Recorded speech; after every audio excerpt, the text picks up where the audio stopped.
As is often the case in cooking, sometimes the seemingly simplest dishes are the most challenging to produce at a high caliber. Capellini with garlic and butter is an example of this. The problem is to get enough garlic flavor without it either having an acrid burnt taste or that kind of raw garlic punch that shoots straight up your sinuses. This version lands square in that elusive middle ground by means of a little-known molecular gastronomy trick that I explain in clear detail in Volume 3 of my cookbook series, but it's too complicated to get into here in this video. The first step here is chopping up this leek with some of the garlic. This is more garlic than we need for this. We're going to use some of it for the pasta later and some of it to make this kind of pre-mixture. Now, don't get clever and think that you'll cut out some cleanup and just use the stick blender and the cup to grind the garlic and the leek together. That will not work. You'll create a puree and it won't react. It needs oxygen. It needs to be exposed to oxygen to react and create the substances that we want from this.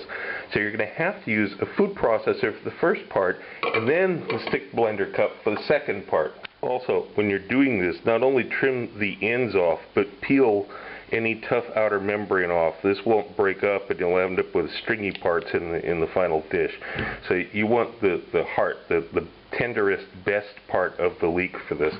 In here I have 100 grams of leek, coarsely chopped, and 4 cloves of garlic, just cut in half, peeled, cut it in half.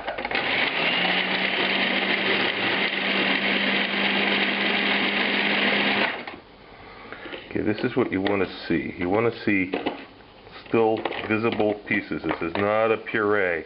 You want to see visible pieces so that an exposed surface like this is where it's going to happen. This is how it's going to work. Now leave this alone for about 5 minutes before you continue. Now after that 5 minutes is up and there's been plenty of time for this to react with the air, now we can add the olive oil, about 45 grams of olive oil or milliliters, and the white wine. I'm using a very dry white wine, bone dry white wine. Don't want sugar in this. Now we can puree this.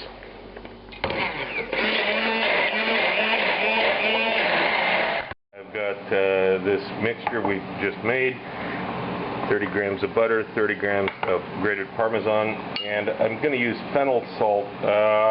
This is an ingredient that you will find out about in Volume 3 of my cookbook. Other than this, you can use regular salt, you can use MSG. Of the two, I'd pick MSG, but that's okay. We're gonna season it with the fennel salt at the end. The next step, now that the pasta is in the water, is to begin heating the pan for the pasta and melt the butter. And here we go. The butter's in the pan. Pan's on a medium-high heat of about 7 out of 10. We'll let this foam up first.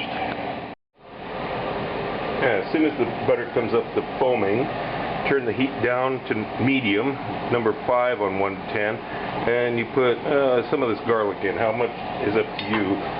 Somewhere around a tablespoon of minced garlic, but you can go a little bit heavier if you really like it. You can go a little bit lighter if you don't. This is the first stage, though, of the flavors. And we need to toast this garlic in the butter.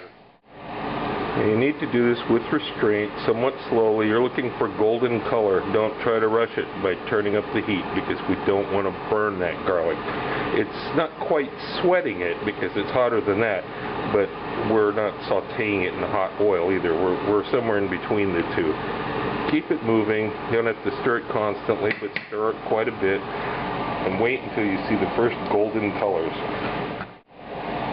It's been about 3 minutes. The smaller little bits here are starting to darken. You probably can't see that in the camera, but you can see it in real life up close.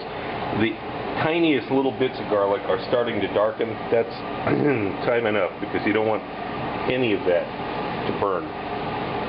Now we're adding some of that leek and garlic mixture, just a little bit more than that. This is going to cool it down, and of course, obviously, now we're going to start cooking this part. Meanwhile, the pasta is getting closer to the al dente stage. Now what I did is I turned the heat way down to 3 to keep it going and time it for the pasta being ready. This needs to cook on a very low heat for about 4 or 5 minutes.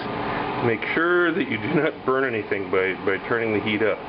And unfortunately, there's no way for me to explain to you what the smell is when it becomes ready, but it's about 4 or 5 minutes at a low heat. You can go with that assumption. So we're going to add the pasta to this in just a minute. Finally, the pasta is al dente. We're going to transfer it into this pan along with some of the water. Some of the water will be needed in order to finish the cooking of the pasta.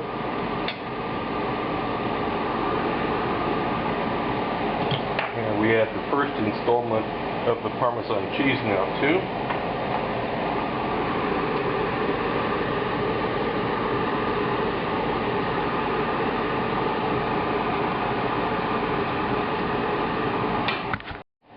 And once the pasta has been amalgamated with the cheese, I'm going to turn the heat back up again.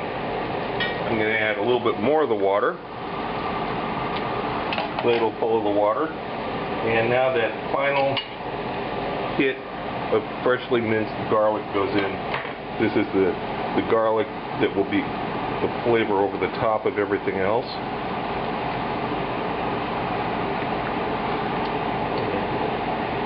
This is about 2/3 of the cheese that's in there now. The rest of it's just going to be used as a garnish over the top. It's been about 1 minute now, and I'm going to add the fennel salt, or MSG if that's what you're using, and this is now ready to plate up. Now this looks a little bit tight, so what I'm going to do is I'm going to add just a little bit more of that pasta water to loosen up a little bit. The heat's still up on the pan. Just make this just a little bit wetter before we plate it. And then we'll add the rest of the Parmesan, the final third, and a little parsley. And might need just a little bit more water.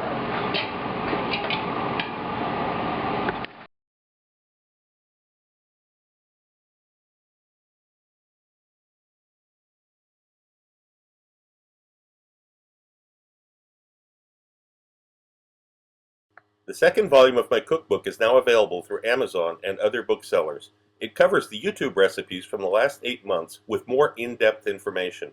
I received requests for the procedures on all recipes, and I've listened to you. Every recipe has step-by-step directions, and of course there are recipes that aren't on YouTube. But this is not just a recipe book. Far from it, as you can see from some of the topics scrolling by here. I'm certain that anyone who watches my channel and any serious cook will find this book a treasury of useful and new information you won't find anywhere else. If you want to know more about my adventures as a chef around the world and have some great laughs along the way, be sure to check out the video tour of my book, 40 Years in One Night. It's up on YouTube right now. Click the link. Also look for my cocktail book, Cocktails of the South Pacific and Beyond, Advanced Mixology, available through Amazon online.